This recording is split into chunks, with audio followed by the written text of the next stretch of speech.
Hi, this is Casey Hines, the mayor here in the city of Piqua, and welcome to Eye on the City.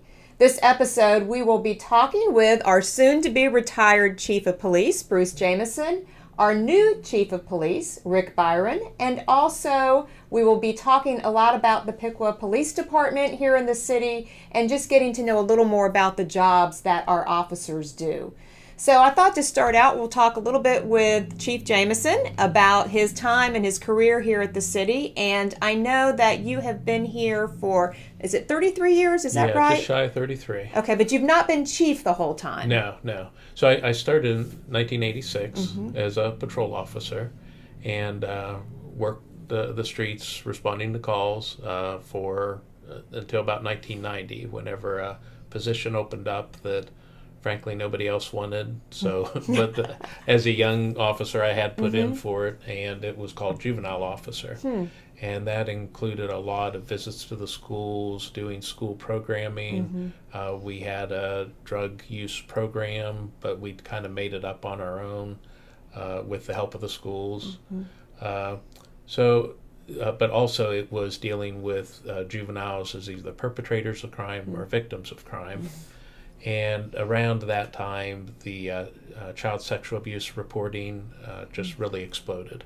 There was a new awareness of that that hadn't existed before, and that investigating those cases became pretty much a full-time job. So I spent about 10 years as a detective, investigating anything from homicides against children, sexual abuse, and helping with all facets of detectives. Wow. In 1999, I promoted to lieutenant. That put me back on the street in charge of a shift, watch commander. Did that until 2004 when I became deputy chief. And then I was deputy chief up until 2008 when I stepped in as acting chief and got that regular appointment then in 2009. And so I've been chief since late 2008. Okay. Over 10 years. Yes. So, wow. And it's nice to know that you had this nice wide berth of jobs and positions before you became chief, because you were able to get a handle on the different areas of the police department, different things that different detectives and whatever else, just kind of really have that history and that in your back pocket, having done that before, obviously. Sure. So I'm sure that and was it helpful. let me meet a lot of people in the community too, Yeah. out working the calls and the investigations. I got to know a lot of people from Piqua. Right, and so that switching into the chief role, you already had a lot of those connections made, which I'm Yes. sure was helpful. Yes. That's great. Thinking about your time here, as you think about, 33 years is a long time to work in one place. And you have been part of keeping our community safe for 33 years, and you have seen a lot. And, I think our viewers and I think our citizens, a lot of times we don't really think about everything that you guys deal with on a day-to-day basis. It's not an easy job. And I always say that those that are at home, their wives and their families are true heroes, and our citizens in our community owe them a huge thanks, because they give a lot of their family time for you all to keep us safe. Exactly. And I just want to say to all the families of our police officers, we are very thankful and very indebted to you for all the good work that they do here in our community. But thinking about your time here, anything in particular as you think about some of the highlights of your 33 years Right. here? Well, and that's the other thing about police work. There's not a lot of highlights. Well, that's true. Yeah. It's we deal with the negative most of the time. The biggest thing is there's a missing persons case that I worked for many, many years, Shailene Farrell, and she's still gone. I wish we'd found her while I was here, but we can't give up hope. There's still. We also have Nikki Forrest missing right now. So that is, you hate walking away from that kind of unfinished business. But when I look as far as, especially as chief, some of the highlights where we've brought the department, and not just me, but chiefs before me and the members here, is what really make it work. Yeah. The officers of being able to watch things transition, react to I mean, body cameras. Right now, we're still in the last phase of buying enough body cams so that every officer is wearing one. You know, that's something in 1986 I don't know that anybody even thought of.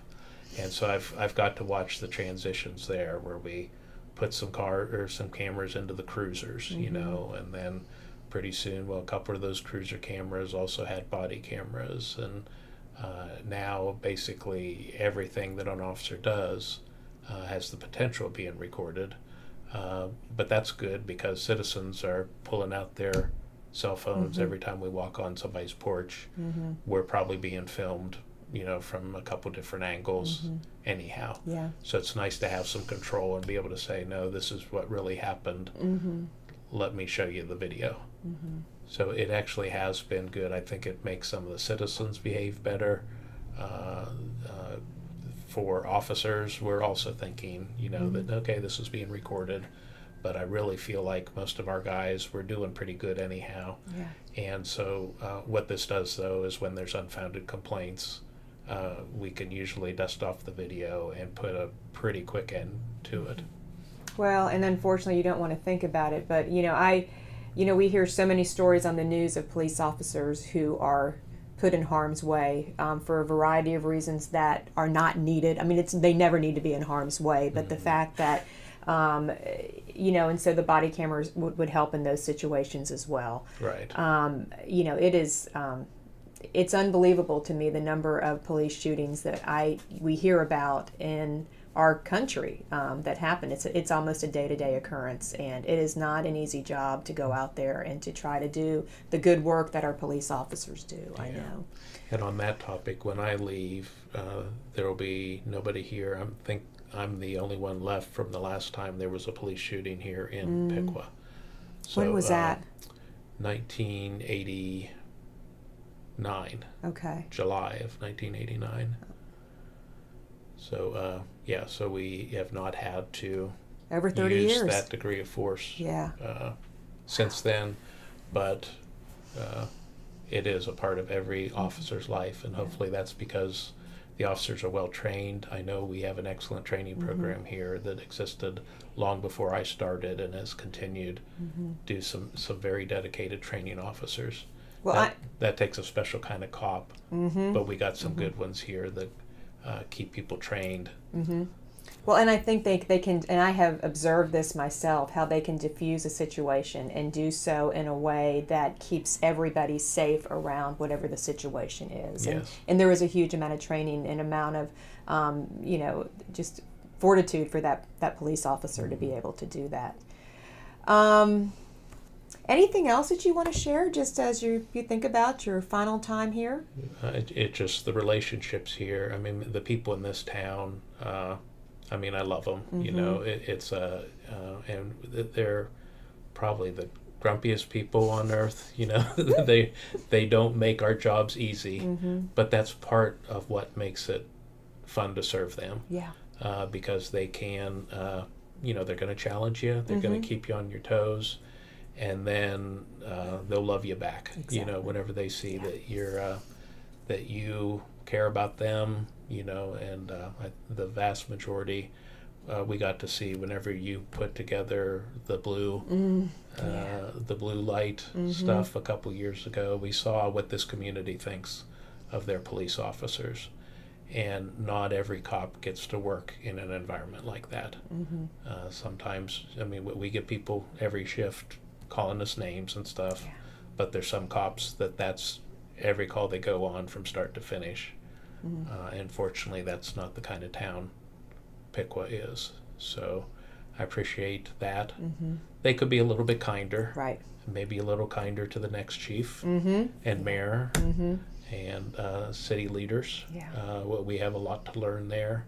But they're good people. They are good people, and every community has their own personalities. Every community does, and you're right. I mean, we talk about just loving people in spite of, you know, and I think that you guys do a really good job. And as the mayor of our city and on behalf of all of our citizens, I want to say a huge thank you to you for the many years, for all that you have done behind the scenes. It's a job that I always say that, you know, our firefighters have the job that they're coming to save the day and everybody's excited to see them.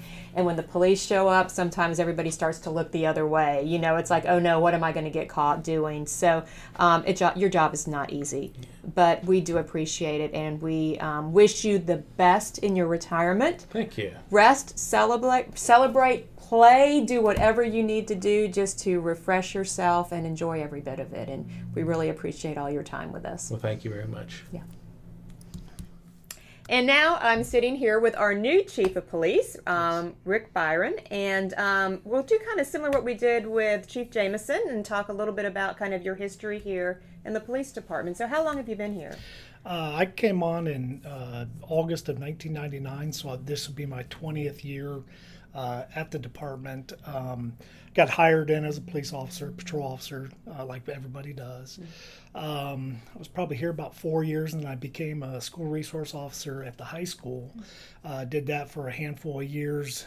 We then transitioned to being the SRO at both the junior high and high school. Prior to coming to Piqua Police Department, I worked for the Mercer County Sheriff's Department, taught elementary there, so it kind of a natural transition into the junior high and high school. Shortly after leaving the junior high, I went into the detective section, worked in there for a number of years before I was promoted to lieutenant, and I worked patrol as a lieutenant supervisor for I think 1 year before I went to be the supervisor in the detective section, where I was in there for a number of years.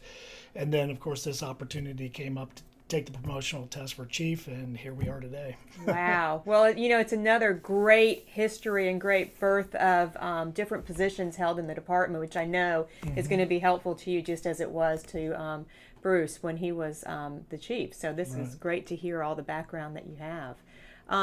So thinking about as you step into this job, and I know they're not easy shoes to fill, but we know that you're going to do a great job with it. Any thoughts as you kind of move into this position and just with the community and kind of what's happening here in Piqua? Well, I mean, I got to say, first and foremost, thanks to Bruce. You know, he left our department's on solid ground right now. We have no major fires to put out, so that transition will be smooth for me, I hope, as it continues because of where we are today. We do have some challenges. I look forward to the opportunities with that. And those challenges are that we have a very young department where, you know, I don't know exactly the numbers, but the majority of it is 5 years or less officers. So there's a great deal of training that needs to be done.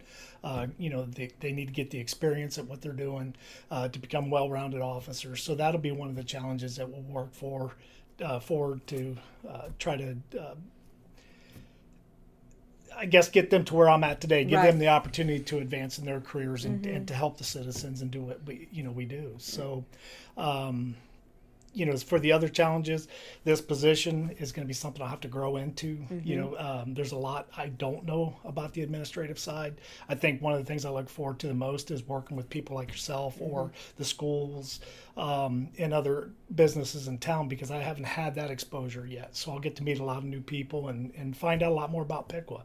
I've been here for 20 years, but working patrol and being a supervisor, you kind of get behind the scenes a little bit. Now I'll be in front. So a lot of opportunities to meet the community that we're serving. So I look forward to that.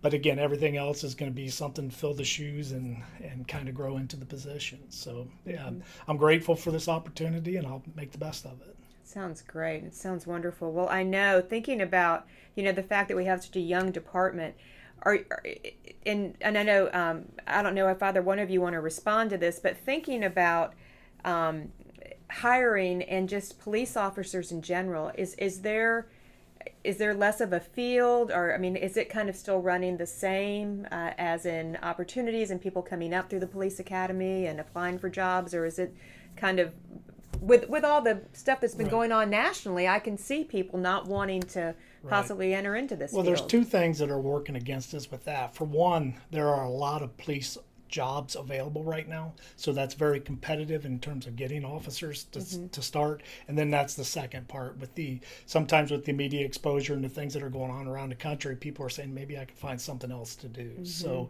there are some challenges with that, and it's going to have to be addressed through recruiting. We're also at a disadvantage with kids that come out of high school. They graduate from high school, most of them are ready to either go to college or start their careers. Well, they can't start in police work until they're 21. So, we can go recruit those kids, but they can't work for us until they're old enough. So we have that challenge with it too. So it's a very tough market right now to be in, and we do what we can with recruiting. Well, and the nice thing is if there's a 21 or over somebody out there who's thinking about possibly police work, there's a police academy at Edison right here in our own community that they could go through, and part of that process to get to being hired, I'm assuming the police academy is part of that. Is there anything else that people need to do before they kind of put an application in?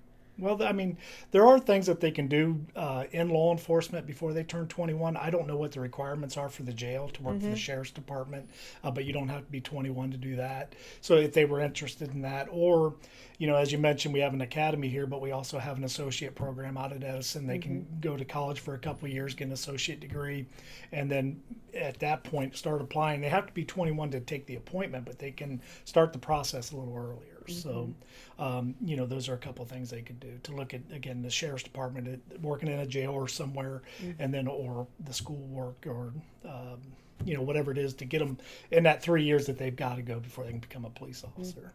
In one of my previous positions, I actually worked in the juvenile justice system in North Carolina, and I worked in a training school, which is basically it's juvenile lockup basically for kids, and it was a wonderful experience to work in that system, and especially to be part of kids who are kind of on that edge of making good choices, bad choices, and helping to try to turn them back into that. So great opportunities for law enforcement in a variety of ways, depending on how old you are. So, well, I think what we're going to do now is we are going to get into a police vehicle. We're going to drive around a little bit with Bruce and with Rick and talk a little bit about just what's going on here in the city, and a little bit about our police department and how they're responding to the needs of our community. So come along with us as we jump on board and kind of take a little drive around Piqua. All right, well, we are now in the car, just driving around our city, and I thought, Bruce, do you want to talk a little bit about crime here in the city, some of the statistics, some things that you've seen change over the years? Sure, yeah. I got to admit, the one thing's most attractive about Piqua as a young officer that I really enjoyed is there's quite a bit of crime, and probably more as far as area departments to be able to be involved in and really mix it up some. We'd be fighting every weekend at the bars, but we were the good guys. And as a young officer, that's where you think it's at, and we always kid around. Your first couple years, you're rushing to get to fight calls. After a while you say, you know what, if I just drag my feet a little bit, it'll be over when I get there, or at least they'll be tired when I get there. And so I have done some stuff. I thought when I came in as chief, I'd be really into the numbers and crime analysis, and I did do quite a bit of it, and still do. We have the ability on our website for anybody to pull up community crime maps, they're called, and they can do their own research and see what's going on, compare us to other cities across the board. But what I found out, after a period of time as chief, that people really don't care if I tell them, hey, here's our stats, and we came down this percentage point, in this type of offense, and it's more about how safe they feel. Yeah. And I really tried to gear towards, especially when we were really low on people, and we couldn't prove that we were making a whole bunch of arrests and everything. We needed people to see us, and that made them feel safer. So see us doing whatever we possibly could while we are fighting crime. Well, and I get a lot of the statistics statistics as well and look through things, and we are very comparable with our neighbors in Sydney and Troy and Tip City and other surrounding communities. I mean, the same thing that happens here happens in those communities. One's not more crime filled than the other, correct? Right. Yeah, over time they have been. I've been comparing for the last 10 years us to about 5 other cities very similar to us, because it's not fair to compare us to, say, Oakwood. Right. Very different community, very different level of resources available. You know, it's not a matter of how much money you want to put into your police protection, it's how much you have available to put into your police protection. And Oakwood has plenty. Right. But of those 5, I call them our benchmark cities. And I was really happy as I was wrapping things up to see, just to give my own personal satisfaction that, you know, how are we looking? And at one point we were running about 200% higher in total offenses than the other benchmark cities that I was comparing us to. And in the most recent year of full stats available, we were at about 14%. Oh, wow. Written down. So it tells me we've made some progress. And there's also a lot less crime in Piqua. There's a lot less crime all over the country, believe it or not. So, yeah, I was happy with at least the benchmarking that I spent my career, you know, looking at, saying, how are we doing on this? How are we doing on that? We did good. And my biggest concern that I want the community to think about, you know, as I leave is you know, you mentioned when we were talking earlier, comparing us to DARE, and we did have DARE for a while. When I came out of the juvenile officer position, we started a DARE program. And it does a nice job. It's really good at helping those kids relate to police officers that are teaching them. As far as how much does it do to actually reduce drug use, it's not the most effective. It does have some effect, but as one curriculum director told me one time, you know, these sit it and get it programs just don't do it. It's about, I think it's about mentoring, and that's what I'm enjoying doing. Even in my own time, I've started a lot more mentoring, and that's what I'll be doing in retirement. And just have a blast. You know, right now it's mostly with kids that have been in trouble in juvenile court, and the LGBTQ community has a very high suicide rate. Yes. Those kids are struggling to identify themselves and where they fit in. So my wife and I enjoy working with both of those communities, and believe it or not, we do a lot of stuff together with mixed up kids, LGBTQ and their allies, and a lot of the juvenile court kids become their allies as we build relationships through mentoring. And so that also means not placing a lower value on the parting. You know, I've seen some stuff recently of people talking about cocaine being better than heroin, or heroin being better than meth, or even alcohol being better than marijuana. And it's not that. We need to be looking not so much at the particular types. We can't take a drug enforcement strictly to one type of drug, illicit drug. And we need to look at our attitudes as a community and what we're teaching our kids about using any substance to avoid dealing with life. Right. And Bruce, I think you're right about, you know, the whole mentoring thing. And, you know, kids just want, you know, having worked with kids for many years myself, they want a role model. They want somebody to listen to them. They want someone to relate to them. And it is amazing if you just sit down and just have a conversation with a kid. And for some of the kids in our community, they don't have a lot of people who will sit down and just listen to them. Exactly. And try to enter into their world as best you can. Instead of being, oh, you know, I don't want to talk about your music, I don't want to talk about this, that, or whatever. Well, this is important to them right now. And I think the more we can relate to them and connect with them, you know, I think think that's when some of those changes happen, and that they don't feel so lost and so alone, and that they're kind of out there trying to raise themselves because they don't have, the structure that some other people may have in order to do that. So, the more we can have different people, and we do have people, we have a variety of people in our community that do a great job of mentoring kids. The Young Life program at the high school, our teachers, I think about our coaches, and I see this on a day-to-day basis and all over our community, that we have an amazing network of citizens, of adults that really do a great job of just trying to hold on to those kids through those troubled years, those adolescent years where, there's so many things going on, and really help to support them and provide that safe space for them on the dangerous journey is so important. I agree. So important. Well, we are driving through the backside of Edison, and we are coming up on Piqua Junior High School. In Piqua High School, we can see the backside of our beautiful Alexander Field, the football stadium, or Alexander Stadium, Perk Field, our football stadium for the high school football team.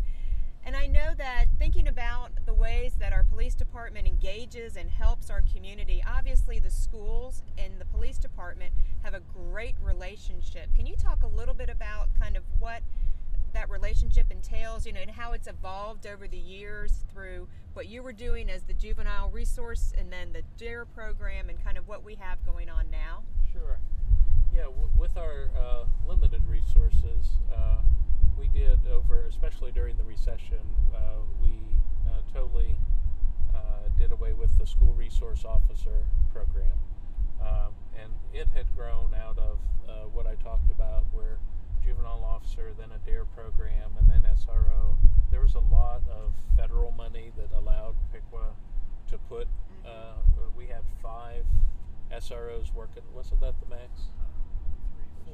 4. Oh, no.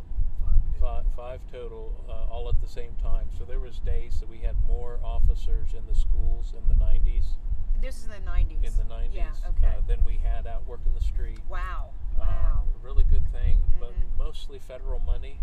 When it came time to find the local support for those programs, we weren't able to come up with that level of support.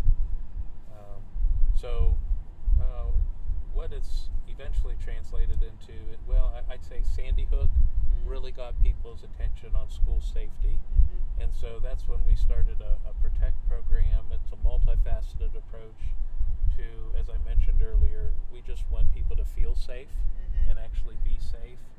And the SR program has that safety component along with teaching kids, an educational component. We have gone pretty much completely on a security, safety, armed presence in the schools approach. So now we have Protect officers that aren't assigned just to one school. They're catching all the calls at the schools, though, and so the kids are getting to know them. When I talk to kids on the street, they usually are bringing up one or both daytime Protect officers' names.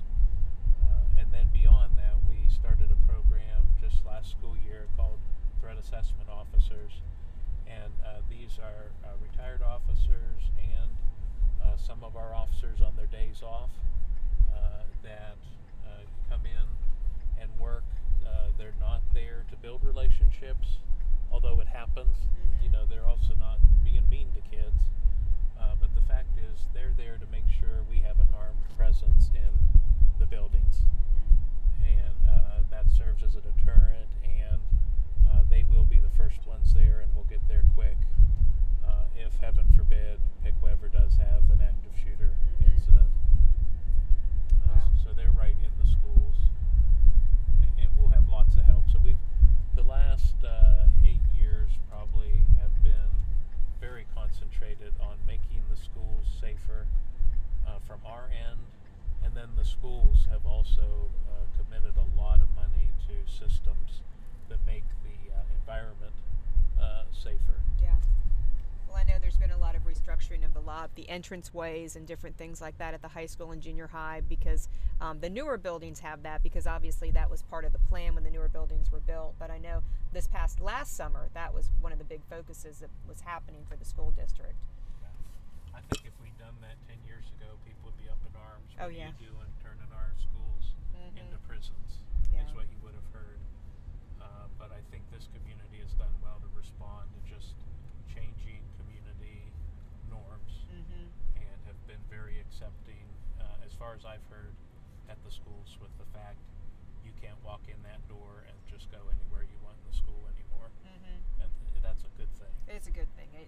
And we need it. And Yeah. you know, unfortunately, it's the world that we live in, and you know, we've had, you know, some issues where it's been good that we've been able to keep the schools locked down here in our community for a variety of reasons, whether it's on the inside or outside. And something you don't want to think about, but it is the reality of the world we live in. And there's a new background check system too. Yeah. You have to run your license That's through right. a background check before you can As even soon walk as in you the hit building. the door. Well, and I know that as a parent, you know, and just driving around, you know, in the morning as I'm taking my son to the high school, that it, you know, it's very calming as a resident to drive around as you're driving, and especially with the schools, and you always see the presence of a police officer. You know, whether I'm driving by Washington or you know, and there's one out there during, you know, as school is entering or school is leaving, and I'm driving by Central Intermediate, and there's one out there on High Street, not High Street, I'm sorry, Park Avenue, in front of Central Intermediate, as school is, you know, and coming into the high school, I always see a police presence one way or the other coming into the high school. So you guys do a really good job on top of everything else you're handling in the community of providing just that visual. You know, for example, when just to have that visual of a police officer does bring a sense of calm for a parent, and you know, to know that they're there if we need them. So. Sure. And since we can't be everywhere, the one thing we've done is what we call intelligence-led policing. So we're where we need to be based on what we're hearing about what's going on. And the community's been great at feeding us information both on drug trafficking and threats to the schools. So yeah, whenever you see us, it might be because some kid posted something on Facebook last night, and we know a lot of people's worried about it. We've probably addressed already that student and protected the schools, but people still want to see us. Right. Or if there's a school shooting in Colorado, when they drive their kids to school the next day, they're anxious, and seeing a police officer in the area, even though it's no more likely that day than the day before that we would have a shooting, parents really seem to appreciate seeing us there.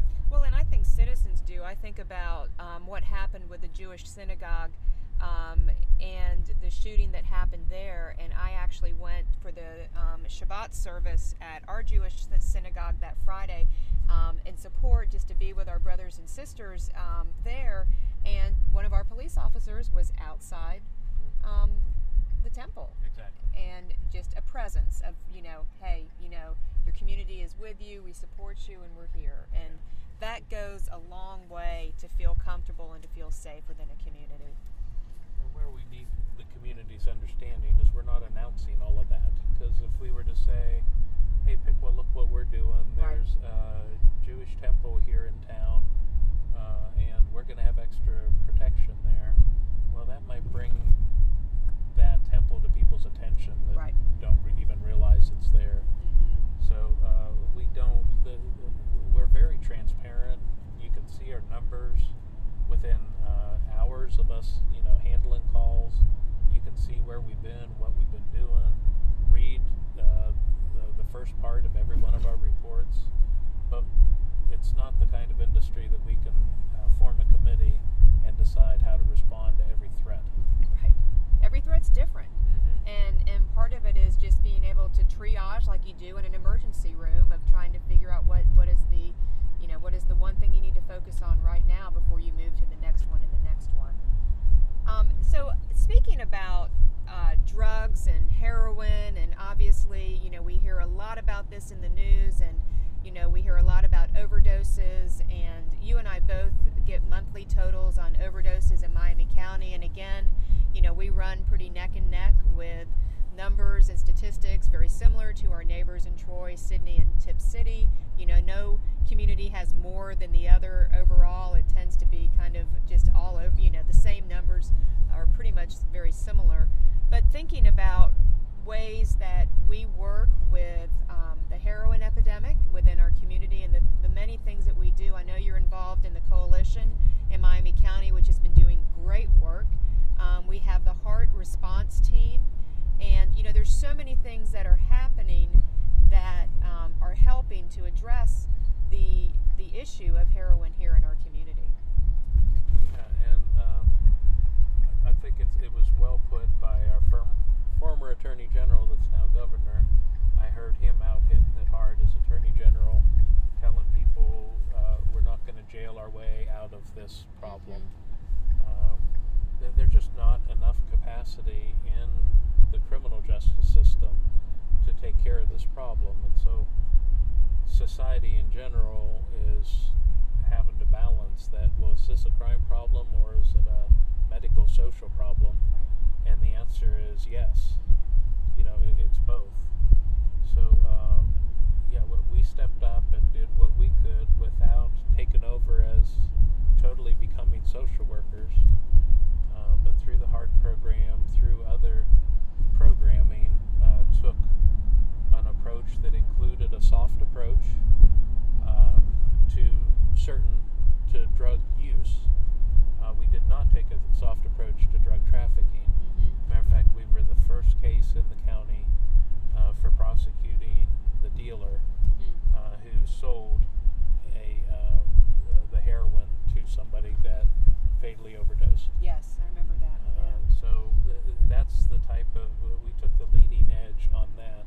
But as quick as the heroin thing came up, meth has turned into the problem. So then that takes a completely different approach. The things, we cannot keep doing the same things we've been doing the last 10 years and think it's going to have the same type of effect, because things change, and meth's different than heroin. So Chief Byron has a challenge on his head on how we respond to meth as the latest thing. And it'll be something else after that. Yeah, and so can you talk a little bit about how the HEART program works? And I know the response team goes out, and what that team is made of as they respond when somebody overdoses with heroin. And my understanding is the next day this team goes out and responds to them, correctly? When we can. Yeah. So we did it in, again, typical Piqua fashion. Piqua doesn't have the resources a lot of places do, but I saw two programs I liked. One was QRT program in Coleraine Township, that they would have fire, police, recovery specialists meet together once a week and go do a follow-up on every overdose from that previous week. That's a huge commitment for somebody like Piqua. The other thing I liked was in Toledo, a program called DART, where the cops actually reach out and turn into mentors for some addicts. And we already had that somewhat with Detective Weber's involvement with the drug court. We already had a little bit of that. But in Piqua, our HEART program, immediately after the overdose, the Protect officer is talking, or some officer from the shift is offering the program to the addict, the victim of the overdose. We added an element, a faith-based element to ours, recognizing that there's a spiritual need for a lot of these people that they don't know where to get, and they're not comfortable walking into just any church to get that. So that's the additional element in Piqua, as well as usually a peer specialist. So somebody that's actually been through recovery, not just the cop, the medic, the recovery person, but somebody that's been there, done that. And so that's who goes out in Piqua, but we don't meet regularly and just go and knock on doors and not get them answered. We can't afford that. But we do reach out and try to make an appointment and then take the team, if the addict agrees, we take the team to their house or wherever they want to meet and start talking about what their recovery might look like. Okay. Well, is there anything else you all want to talk about before we finish up our ride today? Anything else you can think of? I'm good. Appreciate the opportunity. Well, I appreciate. I'm just thankful the weather's nice. It turned out to be a beautiful day, and I appreciate both of your opportunity, your time, and to be with us and to talk a little bit about our police department, a little bit about what's going on here in our city with our police department. And again, Bruce, we thank you for all the good work that you've done for us, and we send you on your way rejoicing into retirement, and we welcome our new chief, Rick Byron, and I look forward to many years of success with you as well. So thank you to all of us who have joined us for this episode of Eye on the City. And again, this is your mayor, Casey Hines, and I look forward to seeing you on the next episode of Eye on the City. Have a great day.